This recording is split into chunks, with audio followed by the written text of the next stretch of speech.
तो आइए दोस्तों, स्वागत करते हैं आपका हमारे YouTube चैनल पर।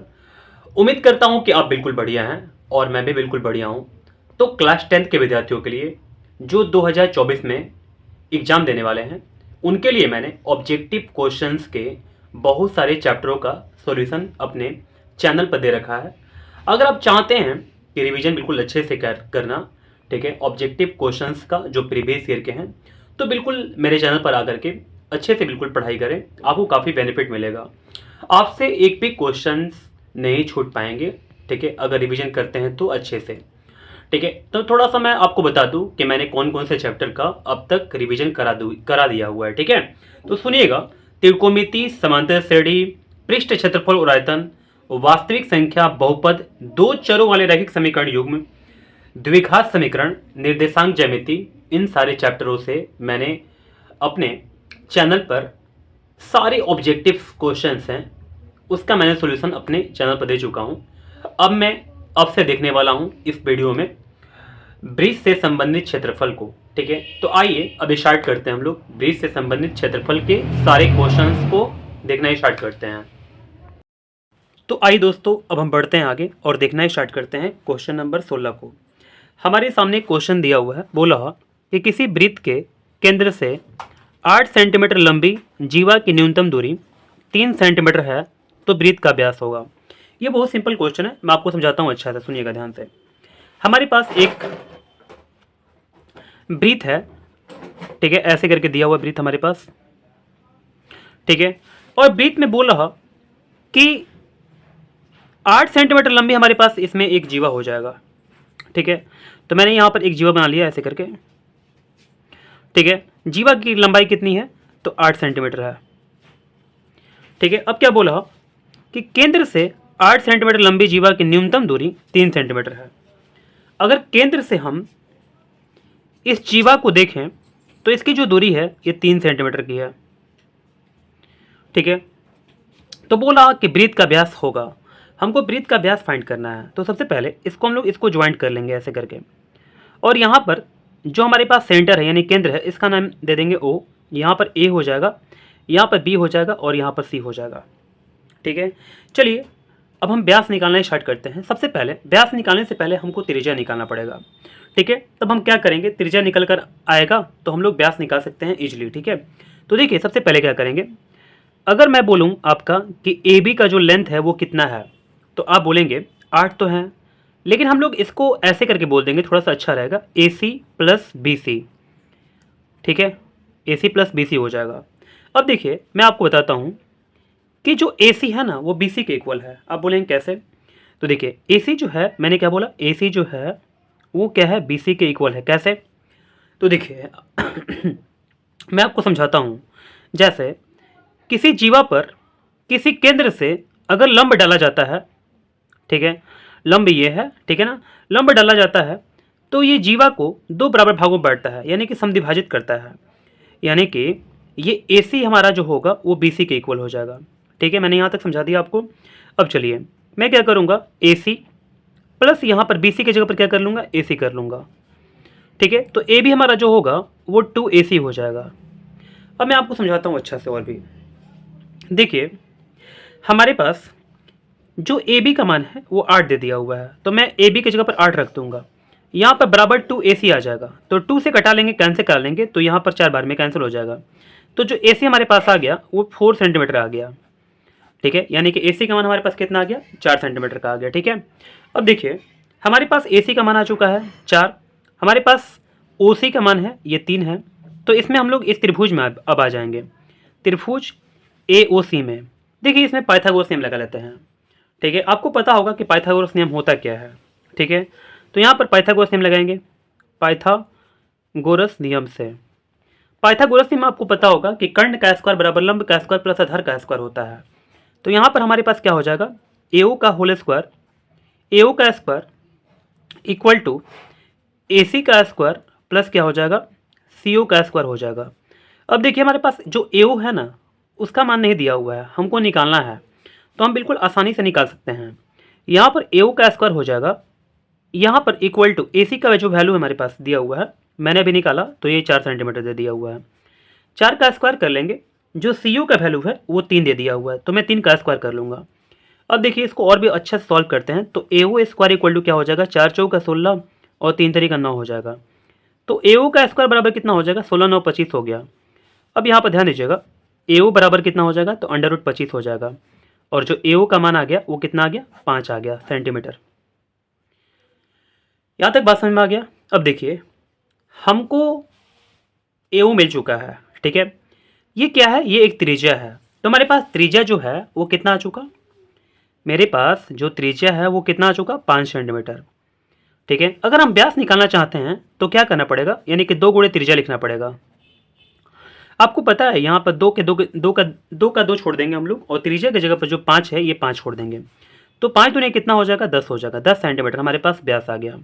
देखिए इतना लंबा चौड़ा प्रोसेस करने के बाद मेरा आंसर आ चुका है, ठीक है। कि क्वेश्चन नंबर कौन सा है, 16 है, ठीक है। तो चलिए अब हम ऑप्शन को सिलेक्ट करते हैं कि ऑप्शन कौन सा मैच कर रहा है, ठीक है। तो देखिएगा क्वेश्चन नंबर 16 के लिए हमारे पास आ गया आंसर 10, यानी कि ऑप्शन सी हो गया सही, ठीक है। उम्मीद करता हूँ कि आप बिल्कुल अच्छे से इस क्वेश्चन को अच्छे से समझ गए होंगे, ठीक है। ऑप्शन सी सही हो गया। आइए अब हम देखना स्टार्ट करते हैं क्वेश्चन नंबर 17 को। तो देखिएगा क्वेश्चन नंबर 17 क्या बोला, दो वृत्त के क्षेत्रफलों का अनुपात 9:4 है, तो उनकी परिधियों का अनुपात होगा। ये बहुत ही इजी क्वेश्चन है, मैं बताता हूँ आपको, देखिएगा ध्यान से यहाँ पर। देखिए हमारे पास दो वृत्त है, दोनों वृत्त के क्षेत्रफलों का जो अनुपात है, जैसे मान लेते हैं कि हमारे पास एक ये वाला वृत्त है, एक हमारे पास ये वाला वृत्त है। बड़ा वाला वृत्त का जो त्रिज्या है ये कैपिटल आर लिख देते हैं, और छोटा वाला वृत्त का जो त्रिज्या है वो स्मॉल आर मान लेते हैं, ठीक है। अब देखिए क्या क्या बोला कि दो वृत्तों के क्षेत्रफल का अनुपात 9:4 है। तो सबसे पहले हम बड़ा वाला वृत्त का क्षेत्रफल लिखेंगे, ठीक है। तो बड़ा का क्षेत्रफल शॉर्ट में लिखना स्टार्ट करते हैं, ठीक है ना। जो नहीं है कि पूरा लंबा लिफाफा आप करेंगे, ठीक है। बिल्कुल आप जब ऑब्जेक्टिव क्वेश्चन को हमको सरल करना है तो मैं थोड़ा सा शॉर्ट ही अपनाऊंगा।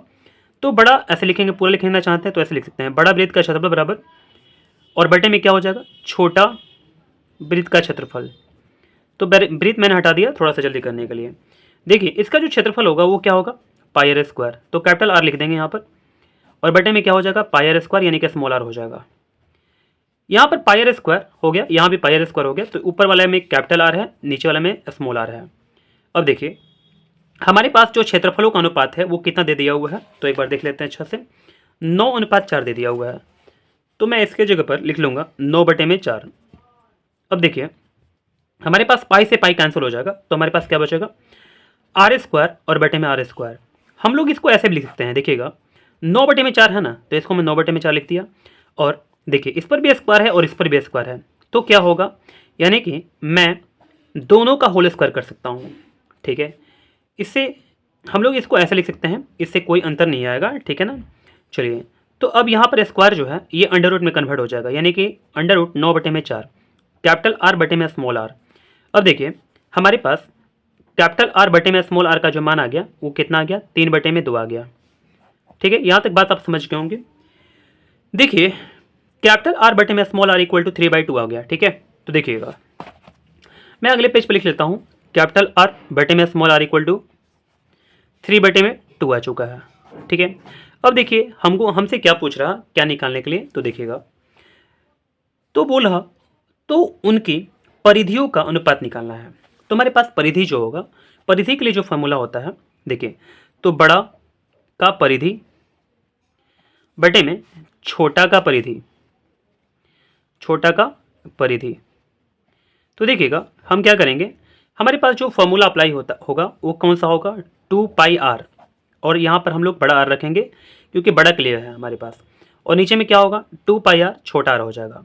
अब देखिए हम लोग इतना कर दें, अब 2π से 2π कैंसिल करा लेंगे, तो हमारे के पास क्या बचेगा, आर बटे में आर।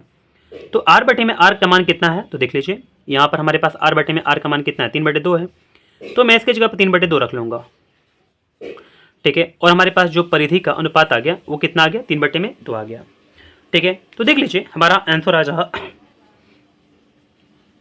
क्वेश्चन नंबर 17 के लिए 3:2, यानी कि ऑप्शन ए आ गया, ठीक है। उम्मीद करता हूँ कि क्वेश्चन नंबर 17 आप बिल्कुल अच्छे से समझ गए होंगे, ठीक है, ऑप्शन ए हो गया। आइए अब हम देखना स्टार्ट करते हैं क्वेश्चन नंबर 18 को। तो देखिएगा क्वेश्चन क्या बोला, कि 10 सेंटीमीटर त्रिज्या वाली वृत्त की एक जीवा वृत्त के केंद्र पर समकोण बनाती है तो उस जीवा की लंबाई होगी। देखिए मैं क्वेश्चन को बिल्कुल आराम से पढ़ूंगा और आपको समझ में अच्छा से आ जाएगा, ठीक है। तो देखिए 10 सेंटीमीटर त्रिज्या वाले हम एक वृत्त बनाएंगे। जैसे मान लीजिए कि हमारे पास एक वृत्त है, इसका जो त्रिज्या है हमारे पास कितना है, 10 सेंटीमीटर का है, ठीक है। इतना तक समझ गए। अब देखिए क्या बोला, तो त्रिज्या वाले वृत्त की एक जीवा वृत्त के केंद्र पर समकोण बनाती है। तो देखिए हमारे पास एक जीवा है, जैसे मान लीजिए कि यहाँ पर ऐसे करके जीवा एक हो गया, तो वृत्त के केंद्र जो है ना ये वाला, तो ये जीवा के द्वारा एक कोण बनाया गया 90 डिग्री का, इसको बोलते हैं कोण अंतरित किया गया, ठीक है। कितना डिग्री का है, 90 डिग्री का हो गया। यहाँ तक बात समझ गए। अब देखिए क्या क्वेश्चन और क्या बोल रहा, तो बोल रहा समकोण बनाती है तो उस जीवा की लंबाई होगी। तो हमको बताना है कि इस जीवा की जो लंबाई होगी ना वो क्या होगी, ठीक है। ऐसे मान के चलते हैं, यहाँ पर हमारे पास सेंटर जो है ये O है, यहाँ पर हमारे पास A हो जाएगा और यहाँ पर हमारे पास क्या हो जाएगा, B हो जाएगा। तो देखिए हमको AB का मान निकालना है। तो सबसे पहले अगर ध्यान दीजिएगा तो ये त्रिज्या है और ये भी त्रिज्या है, यानी कि AO इक्वल टू क्या हो गया, BO हो गया। क्यों हुआ, क्योंकि हमारे पास दोनों के दोनों त्रिज्या है ना। तो हम क्या करेंगे, जब हमारे पास ये त्रिभुज है, ये समकोण त्रिभुज है, क्यों, क्योंकि यहाँ पर 90 डिग्री का मान है ना। तो हम लोग क्या करेंगे, त्रिभुज AOB में आएंगे और इसमें पाइथागोरस नियम लगा देंगे। तो पाइथागोरस नियम से, तो पाइथागोरस नियम आपको पता है क्या कहता है, हमारे पास AB का स्क्वायर जो होगा वो क्या होगा, यानी कि AO का स्क्वायर हो जाएगा और प्लस क्या हो जाएगा, BO का स्क्वायर हो जाएगा। अगर ध्यान दीजिएगा तो हमारे पास AB जो है वो नहीं दिया हुआ है, इसको जगह पर इसको इसके जगह पर छोड़ देते हैं, कुछ भी नहीं करते हैं। हमारे पास जो AO दिया हुआ है वो देखिए ये 10 है ना, तो ये भी क्या हो जाएगा, 10 हो जाएगा। तो AO बराबर हमारे पास कितना आ गया, 10 का स्क्वायर हो गया। यहाँ पर BO का जो मान हमारे पास है ये भी 10 दिया हुआ है, ठीक है। तो इसका हम लोग 10 का स्क्वायर कर लेंगे। अब देखिए जो हमारे पास AB का स्क्वायर है ना वो क्या हो जाएगा, 10 का स्क्वायर 100 होता है, प्लस 10 का स्क्वायर क्या होता है, 100 होता है। तो हमारे पास AB का स्क्वायर इक्वल टू क्या हो जाएगा, तो 10 का यहाँ पर 100 हो गया, यहाँ पर 100 हो गया, तो 200 हो जाएगा। हमारे पास जो AB का मान आएगा वो कितना आ जाएगा, √200 आ जाएगा। इसको हम लोग और भी तोड़ सकते हैं, तो 200 को ऐसे तोड़ सकते हैं, 100 गुणे 2 हो जाएगा हमारे पास। तो 100 का जो वर्गमूल होता है वो क्या होता है, यानी कि 10 होता है। और यहाँ पर 2 का वर्गमूल नहीं निकलेगा, तो मैं ऐसे करके इसको छोड़ दूंगा। हमारे पास जो आंसर आ गया AB का, यानी कि 10√2 आ गया सेंटीमीटर। थोड़ा सा देख लेते हैं मुझे क्या निकालना है। तो देखिएगा क्वेश्चन नंबर 18 में बोल रहा कि जीवा की लंबाई निकालना है। तो जीवा की लंबाई हमारे पास क्या आ गया, AB आ गया, और AB का मान हमारे पास कितना आ गया, 10√2। तो आंसर चेक करते हैं, देखिए आंसर क्या बोल रहा। तो 18 का 10√2 यानी कि ऑप्शन सी हमारे लिए सही हो जाएगा। चलिए ऑप्शन सी को सेलेक्ट कर लिया मैंने। अब देखना स्टार्ट करते हैं हम लोग क्वेश्चन नंबर 19 को। तो यहाँ पर क्वेश्चन नंबर 19 बोल रहा कि R कैपिटल R है हमारे पास। तो कैपिटल R त्रिज्या वाले वृत्त में थीटा कोण वाले त्रिज्य खंड के संगत चाप की लंबाई होगी, ठीक है। तो देखिएगा क्वेश्चन में बोल रहा क्या, R त्रिज्या वाले, सबसे पहले हम R त्रिज्या वाले एक वृत्त बना लेंगे। आपके सामने यहाँ पर मैं बना दिया R त्रिज्या वाला एक वृत्त, कैपिटल R यहाँ पर लिख लेंगे, ठीक है। अब देखिए आगे क्वेश्चन क्या बोला, वृत्त में थीटा कोण वाले त्रिज्य खंड के संगत चाप की लंबाई होगा। तो हमारे पास एक थीटा कोण है, ठीक है। तो यहाँ पर थीटा हो गया, तो वो बोल रहा थीटा, क्वेश्चन 19 है ना, तो थीटा कोण वाले त्रिज्य खंड के संगत चाप की लंबाई होगा। तो हमारे पास ये त्रिज्य खंड है, मैं बताता हूँ आपको त्रिज्य खंड कौन सा है। ये हमारे पास त्रिज्य खंड है, ठीक है। ये त्रिज्य खंड बना ना हमारे पास ना, ठीक है। जो थीटा यहाँ पर अगर है तो त्रिज्य खंड कौन सा बना, ये वाला बन गया हमारे पास। तो बोला कि चाप की लंबाई क्या होगा, आपको मैंने बता रखा है कि चाप की लंबाई का जो फॉर्मूला होता है वो क्या होता है, चाप की लंबाई का जो फॉर्मूला होता है वो क्या होता है, यानी कि थीटा बटे 360 और 2πr होता है, ठीक है। तो देखिए हमारे पास जो थीटा है वो थीटा दे दिया हुआ है, बटे में 360 हो जाएगा, गुणे 2π, और r का मान हमारे पास कैपिटल R है तो मैं कैपिटल R रख दूंगा। देखिए हमारे पास इतना आ गया। अब देखिए हमारा आंसर कौन सा दे रहा, थोड़ा सा चेक करते हैं। क्वेश्चन नंबर 19 हमारे पास है 2πr, 2π कैपिटल R थीटा बटे में 180 डिग्री, ठीक है। तो 2π स्मॉल r तो नहीं है हमारे पास, तो इसको नेग्लेक्ट कर लेंगे हम लोग, इसको नहीं लेंगे हम लोग, ठीक है। 2πr और यहाँ पर 180 डिग्री नीचे है, r तो हमारे पास है ही, ये ऊपर वाला मैचिंग कर रहा सारा, लेकिन नीचे वाला मैच नहीं कर रहा। आप देख सकते हैं फिर से 2π कैपिटल R थीटा बटे में 360 है, तो यहाँ पर 180 दे रहा। इसी के चलते ऑप्शन ए मैच नहीं कर पाएगा हमारा। आइए देखते हैं हम लोग यहाँ पर ऑप्शन बी को। तो यहाँ बोला 2πr थीटा बटे 360। तो देखिए 2 हो गया, पाई हो गया, कैपिटल आर हो गया, थीटा और बटे में 360 हो गया। तो मैं ऐसे करके लिख दूंगा 2πr थीटा बटे में क्या हो जाए 360 आंसर। आप यहाँ तक बात समझ गए हैं, ठीक है। तो ऑप्शन हमारा बी सेलेक्ट हो गया। तो देखिए ऑप्शन बी हमारा सेलेक्ट हो गया। ऑप्शन को चेक कर लेते हैं, ऑप्शन बी हमारे लिए सेलेक्ट हो जाएगा। चलिए आइए अब हम देखना स्टार्ट करते हैं क्वेश्चन नंबर 20 को। तो क्वेश्चन नंबर 20 क्या बोला है थोड़ा देखिएगा। यहाँ पर बोला क्वेश्चन नंबर 20 कि एक पहिए का व्यास 40 सेंटीमीटर है, ठीक है। हमारे पास एक पहिया है, उसका जो व्यास है 40 सेंटीमीटर का है। मैं आपको पहिया थोड़ा सा बनाकर दिखा दूं। जैसे मान लीजिए कि ये पहिया हमारे पास है, इसका व्यास कितना हमारे पास 40 सेंटीमीटर का है। तो मैंने यहाँ पर व्यास बना लिया। तो जो हमारे पास व्यास है वो कितना है 40 सेंटीमीटर। यहाँ पर मैंने लिख लिया 40 सेंटीमीटर। कोई समस्या नहीं होना चाहिए आपको, ठीक है। तो देखिएगा आप 176 मीटर की दूरी तय करने के लिए इसे कितने चक्कर लगाने पड़ेंगे। तो देखिए अगर इसने 176 मीटर की दूरी तय किया तो कितने चक्कर लगाएगा।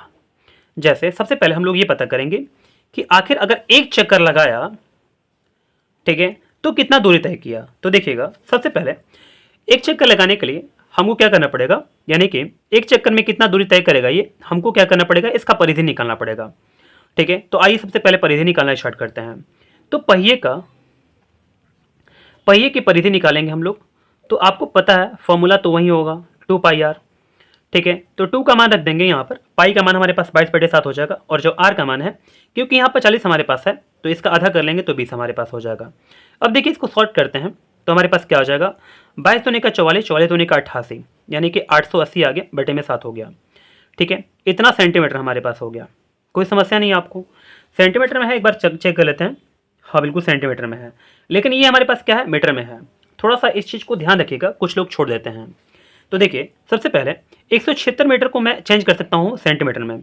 तो 1 मीटर में कितना होता है 100 सेंटीमीटर होता है। तो मैं डबल जीरो लगा दूंगा, यहाँ पर सेंटीमीटर हो जाएगा, यानी कि इसको मैंने ऐसे करके चेंज कर लिया, ठीक है। अब देखिए हमारे पास जो एक बार एक चक्कर लगाने में जो दूरी तय किया जा रहा इस पहिए के द्वारा वो कितना है 880 बटे में 7।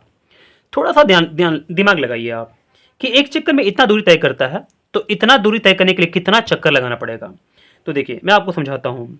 यहाँ पर पूरा हमारे पास दूरी है इतना है और एक बार में इतना ही चक्कर लगा सकता है। तो हम लोग क्या करेंगे, इससे डिवाइड कर देंगे, यानी कि ऊपर वाला हमारे पास ये वाला हो गया और नीचे वाला हमारे पास ये वाला हो गया। मैं इसको बिल्कुल अच्छे से सॉल्व करूँगा। तो देखिए हमारे पास क्या आ जाएगा, जैसे हमारे पास क्या है 17,600 और भागा कितना है 880 बटे में 7। तो देखिएगा हम लोग इसको ऐसे कर लेते हैं 17,600 गुणा 7 बटे में कितना हो जाएगा 880। ये जीरो से जीरो कैंसिल हो जाएगा हमारे पास, ठीक है। अब देखिए जो भी कैंसिल होगा इसको हम लोग कैंसिल कर लेंगे। जैसे यहाँ पर 88 से कटाएगा 176 को तो 2 बार में कैंसिल हो जाएगा, लेकिन यहाँ पर हमारे पास जीरो था तो मैं भी यहाँ पर जीरो लगा लूँगा और हमारे पास 2 साथे 14 हो जाएगा तो 140 हो जाएगा, यानी कि 140 चक्कर हमारे पास आंसर आ जाएगा, ठीक है। तो क्वेश्चन नंबर 20 के लिए हमारे पास आंसर जो आया वो 140 आया। अब देखते हैं हम लोग क्वेश्चन नंबर 20 का आंसर क्या हो पाता है। तो 140 यानी कि ऑप्शन ए आ गया, ठीक है। उम्मीद करते हैं ये क्वेश्चन बिल्कुल अच्छे से आपको समझ में आ गया होगा। आइए अब हम देखना स्टार्ट करते हैं क्वेश्चन नंबर 21 को। तो देखिएगा क्वेश्चन नंबर 121 आपको दिख रहा होगा, थोड़ा सा ऊपर कर लेते हैं ताकि आपको अच्छा से दिख सके। देखिएगा क्वेश्चन नंबर 21 बोल रहा कि किसी वृत्ताकार क्षेत्र की परिधि 4 पाई मीटर है तो उसकी त्रिज्या होगी। बहुत सिंपल क्वेश्चन है। हमारे पास क्षेत्र की जो परिधि है वृत्ताकार वो कितना है 4 पाई आर है। तो मैं लिख लूँगा यहाँ पर परिधि बराबर हमारे पास कितना है 4 पाई हो गया, ठीक है। देखिएगा यहाँ पर हमारे पास 4 पाई मीटर में है तो मैं मीटर में कर लूँगा यहाँ पर। अब देखिए आपको पता होगा हमको क्या निकालना है। तो देखिए हमको निकालना है त्रिज्या निकालना है, ठीक है। तो त्रिज्या निकल जाएगा, परिधि का जो फॉर्मूला होता है उसको अप्लाई कर लीजिए, 2πr होता है बराबर 4 पाई हो जाएगा हमारे पास। तो देखिए पाई से पाई कैंसिल हो जाएगा और 2 दूनी का क्या हो जाएगा 4 हो जाएगा। तो आर का मान हमारे पास कितना आ गया 2 आ गया, ठीक है। इसको हम लोग सेंटीमीटर में नहीं बल्कि मीटर में लिख लेंगे, ठीक है, क्योंकि हमारे पास ये मीटर में है ना। तो आर का मान हमारे पास 2 मीटर आ गया। आइए आंसर को चेक कर लेते हैं। तो क्वेश्चन नंबर 21 के लिए हमारे पास आंसर क्या आ गया है 2 आ चुका है, ठीक है। तो हमारे पास 2 जो है वो ऑप्शन बी में है, तो मैं ऑप्शन बी को सिलेक्ट कर लूँगा। आइए अब हम देखना स्टार्ट करते हैं क्वेश्चन नंबर 22 को। तो थोड़ा सा बुक को ऊपर करना पड़ेगा। तो आइए दोस्तों, अब हम देखना स्टार्ट करते हैं क्वेश्चन नंबर 22 को।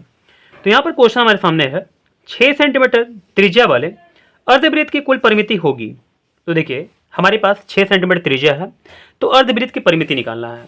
मैं आपको समझाता हूँ थोड़ा सा फिगर दिखा करके। जैसे हमारे पास एक अर्धवृत्त हो गया, ठीक है, तो इसका परिमिति निकालना है, जबकि इसके त्रिज्या हमारे पास दिया हुआ है, ये हमारे पास त्रिज्या हो जाएगा। ठीक है, देखिए त्रिज्या का जो मान हमारे पास है वो क्या दे दिया हुआ है, 6 सेंटीमीटर दे दिया हुआ है। तो मैं यहाँ पर भर लूंगा 6 सेंटीमीटर। परिमिति निकालना स्टार्ट करते हैं। मैंने इस ऐसे क्वेश्चन को पहले बता रखा है, तो देखिएगा थोड़ा सा ध्यान से। मान लीजिए कि हमारे पास जो वृत्त है इसका अगर परिधि निकालते हैं तो इसके लिए जो फॉर्मूला होता है हमारे पास 2πr होता है, लेकिन अगर आधा करेंगे तो आधा ऐसे करके हो जाएगा। तो 2πr जो है ना, 2πr में आधा से भाग देना पड़ेगा, यानी कि 2 से भाग लगाना पड़ेगा, तो हमारे पास πr आ जाएगा।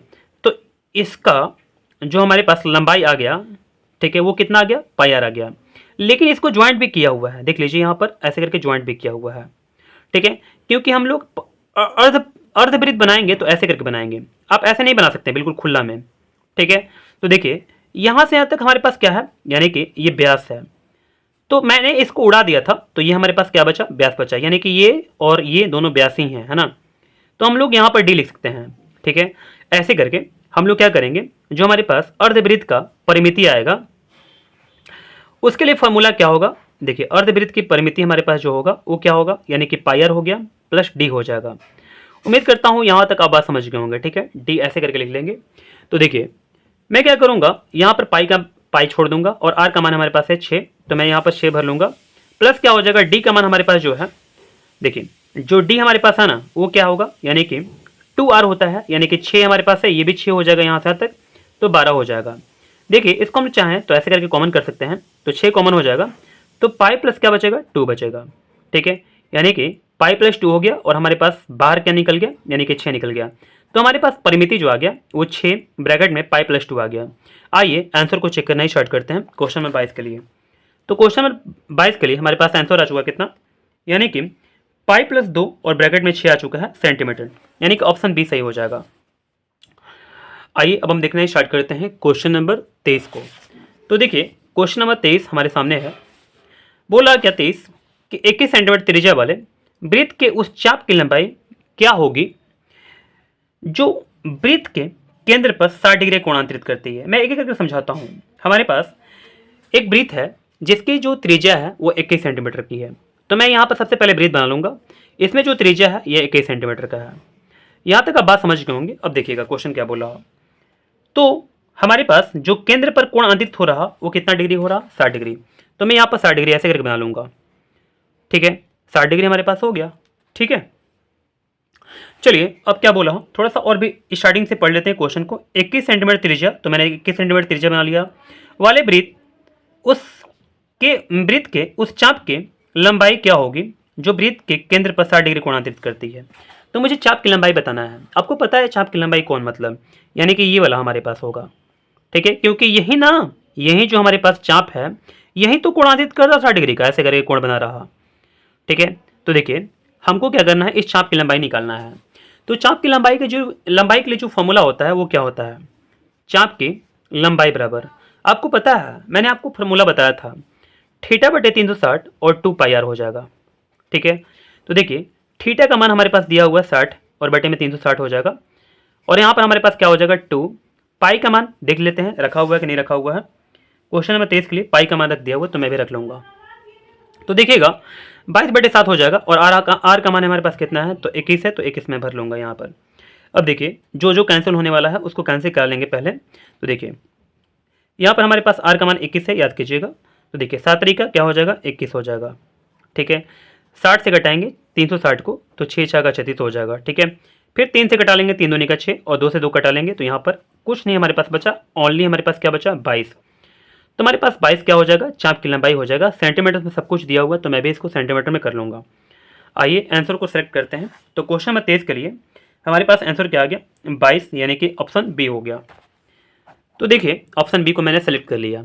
आइए अब हम देखना स्टार्ट करते हैं क्वेश्चन नंबर 24 को। तो देखिए क्वेश्चन नंबर 24 बोला, यदि वृत्त की त्रिज्या 7 सेंटीमीटर है तो उस अर्धवृत्त की परिमिति होगी। हमारे पास वृत्त की जो त्रिज्या है, जैसे मैंने ये क्वेश्चन बताया था आपको ना, ये वाला, ठीक है, बिल्कुल वैसे करके है। मैं चाहूँगा कि आप इसको खुद से बनाएं, लेकिन मैं भी बनाऊंगा, चिंता मत कीजिए। ठीक है, अगर नहीं आएगा आंसर तो आप देखना स्टार्ट करें, आपके लिए सही होगा। ठीक है, तो चलिए इस क्वेश्चन को अब हम देखना स्टार्ट करते हैं। क्वेश्चन नंबर 24 के लिए हमारे पास जो त्रिज्या है वो 7 है, तो हमको अर्धवृत्त का परिमाप निकालना है। तो सबसे पहले हम एक अर्धवृत्त बना लेंगे। इसका हमारे पास जो त्रिज्या है यानी कि यहाँ से यहाँ तक ये कितना है, 7 सेंटीमीटर का है। ठीक है, तो 7 सेंटीमीटर का अगर हो जाएगा तो हम इसका परिमाप निकालेंगे कैसे, तो मैंने आपको बताया था ये पाई आर हो जाएगा। यहाँ से लेकर के यहाँ तक कितना हो जाएगा, पाई आर हो जाएगा। और ये हमारे पास कितना हो जाएगा, यहाँ से यहाँ तक ये पूरा डी हो जाएगा। ठीक है, तो हमको क्या करना पड़ेगा, यानी कि परिमाप के लिए एक फॉर्मूला रखना पड़ेगा। यानी कि अर्धवृत्त का परिमाप के लिए फॉर्मूला जो होगा आप याद भी कर सकते हैं, नहीं तो आप बिल्कुल समझ कर बनाएंगे तो अच्छा होगा। ठीक है, तो ज़्यादातर लोग समझते हैं गणित को।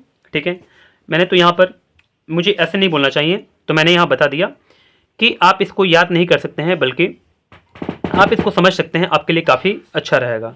तो देखिए हमारे पास क्या हो जाएगा, यानी कि ये पाई आर हो जाएगा और प्लस डी हो जाएगा। तो पाई के लिए पाई छोड़ देंगे, आर के लिए हमारे पास मान जो होगा वो 7 हो जाएगा, और डी के लिए जो मान होगा हमारे पास 7। देखिए यहाँ पर यहाँ से यहाँ तक कितना हो जाएगा, ये 7 है ना। ठीक है, तो ये त्रिज्या है हमारे पास। त्रिज्या जब हमारे पास 7 है तो डी बराबर क्या होता है, यानी कि 2 गुणे त्रिज्या, यानी कि 7 दूनी का 14 हो जाएगा। तो मैंने इसको वैसे करके कर लिया। अब देखिए दोनों में से 7 को कॉमन कर लूंगा तो हमारे पास 7 कॉमन हो जाएगा। तो यहाँ पर क्या बचेगा, अंदर में पाई बचेगा, यहाँ पर क्या बचेगा, 2 बचेगा। ठीक है, तो हमारे पास आंसर आ चुका। इसको सेंटीमीटर में मैं लिख सकता हूँ। ठीक है, तो आइए देखना हम स्टार्ट करते हैं ऑप्शन कौन सा मैच करता है। तो क्वेश्चन नंबर 24 के लिए हमारे पास ऑप्शन आ चुका है। इसमें पाई का मान रख दिया हुआ, तो मुझे भी रखना पड़ेगा। तो आइए रखते हैं इसके मान को। सबसे पहले हम 7 यहाँ पर रख लेंगे। पाई का जो मान हमारे पास है वो कितना है, 22/7। देखिए थोड़ा सा इसको मैं ऐसे करके सॉल्व कर देता हूँ। पाई का मान हमारे पास कितना है, 22/7 हो जाएगा। 7 का 7 रख देंगे, प्लस 14 हो जाएगा। तो 7 से 7 कैंसिल हो जाएगा, तो हमारे पास क्या बचा, 22 + 14। तो देखिए 22 + 14 क्या होता है, तो 4 2 6 हो जाएगा, 2 1 3 हो जाएगा। तो हमारे पास कितना आंसर आ गया, 36 सेंटीमीटर। तो देखिए हमारे पास आंसर आ चुका है 36 सेंटीमीटर। आइए ऑप्शन को चेक कर लेते हैं क्वेश्चन नंबर 24 के लिए। ऑप्शन हमारे पास इनमें से कोई नहीं दे रहा, लेकिन हमारे पास ऑप्शन क्या हो जाएगा, ऑप्शन ए हो जाएगा। ठीक है, सही। तो एक बार मैं चेक भी कर लेता हूं कि क्या मेरा सही बना है कि नहीं बना है। तो देखिए दोस्तों, क्वेश्चन नंबर 24 के लिए हमारे पास ऑप्शन है इनमें से कोई नहीं, लेकिन हमारा आंसर क्या हो जाएगा, 36 सेंटीमीटर। ठीक है, तो मैंने ऑप्शन ए को सिलेक्ट कर लिया हुआ है, हमारा आंसर बिल्कुल सही है। तो आइए दोस्तों अब हम देखना स्टार्ट करते हैं क्वेश्चन नंबर 25 को। तो हमारे सामने क्वेश्चन है 25।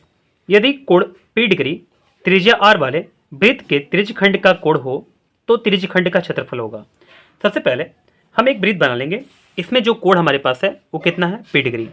तो मैं यहाँ पर कोण बना ले रहा हूँ P डिग्री।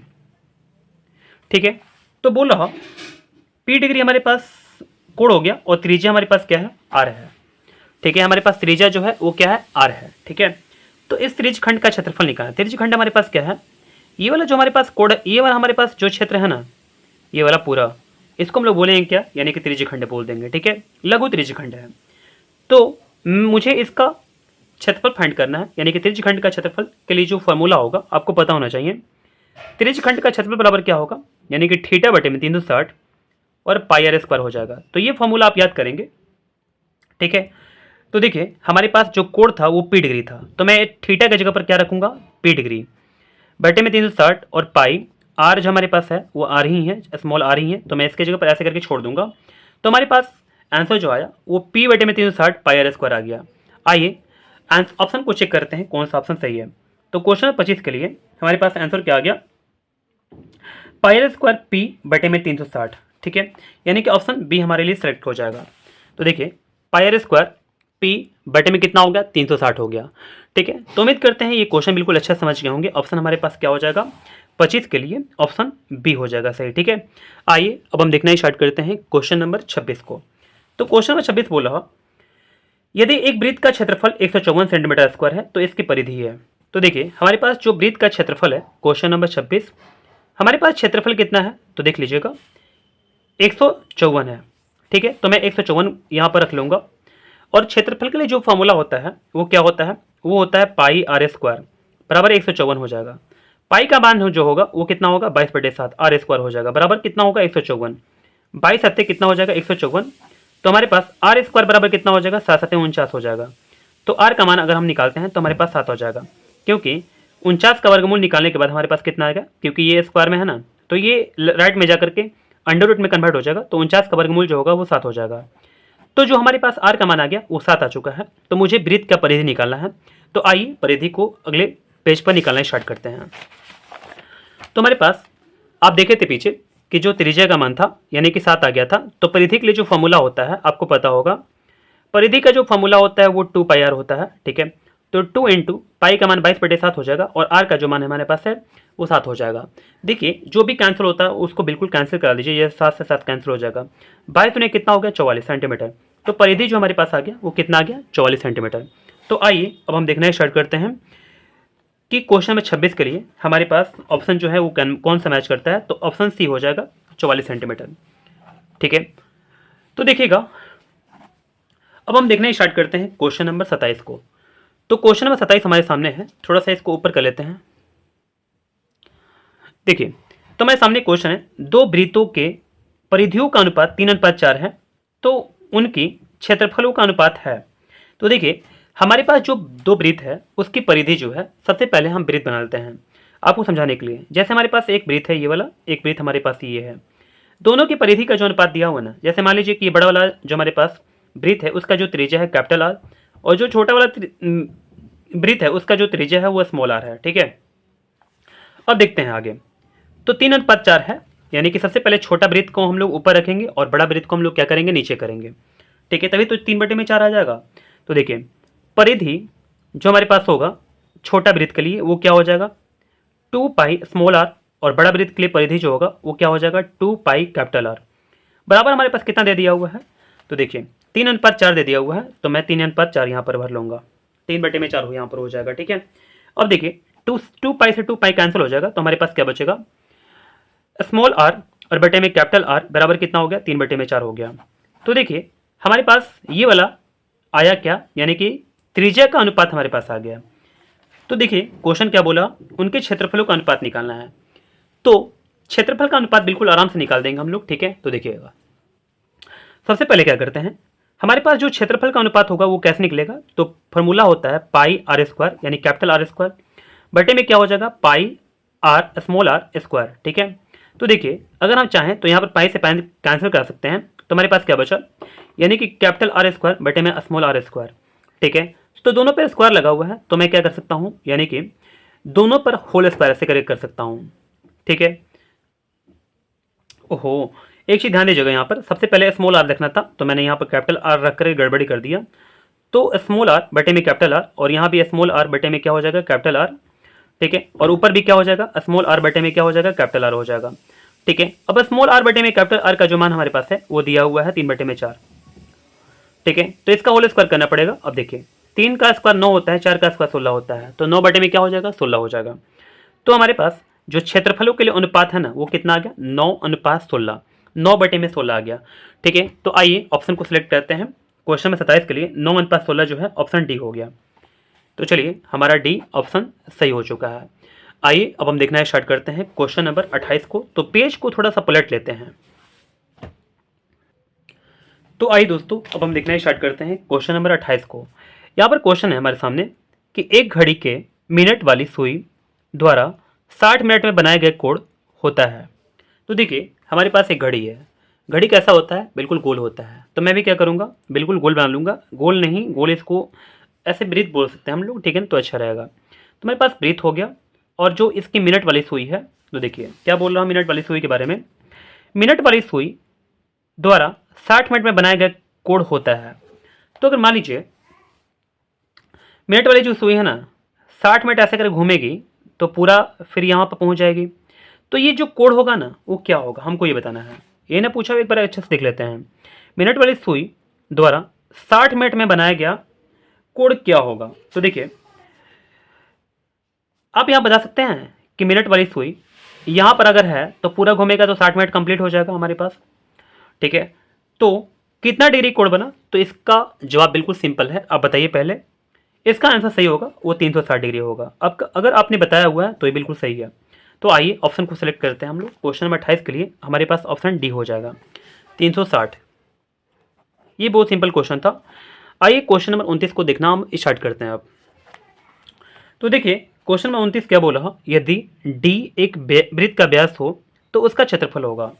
तो देखिए हमारे पास एक वृत्त है, उसका व्यास जो है वो डी है। जैसे हमारे पास एक वृत्त है, इसका व्यास क्या है, हमारे पास डी है ना। तो चलिए मैंने यहाँ पर डी लिख लिया, ठीक है। तो बोला इसका क्षेत्रफल क्या होगा। तो देखिए वृत्त का क्षेत्रफल का जो फॉर्मूला होता है वो क्या होता है, यानी कि पाई आर स्क्वायर होता है। तो जो हमारे पास अगर व्यास डी है तो त्रिज्या क्या होगा, यानी कि d/2 हो जाएगा, ठीक है। तो मैं क्या करूंगा, यहाँ पर r की जगह पर d/2 रख लूंगा, तो d बाई क्या हो जाएगा 2 हो जाएगा। d/2 का होल स्क्वायर कर लेंगे, यहाँ पर पाई हो जाएगा और d का स्क्वायर d स्क्वायर ही होगा, बटे में क्या हो जाएगा 4। तो हमारे पास आंसर ही आ चुका है, ठीक है। तो आइए ऑप्शन को सिलेक्ट करते हैं कि ऑप्शन कौन सी होता है।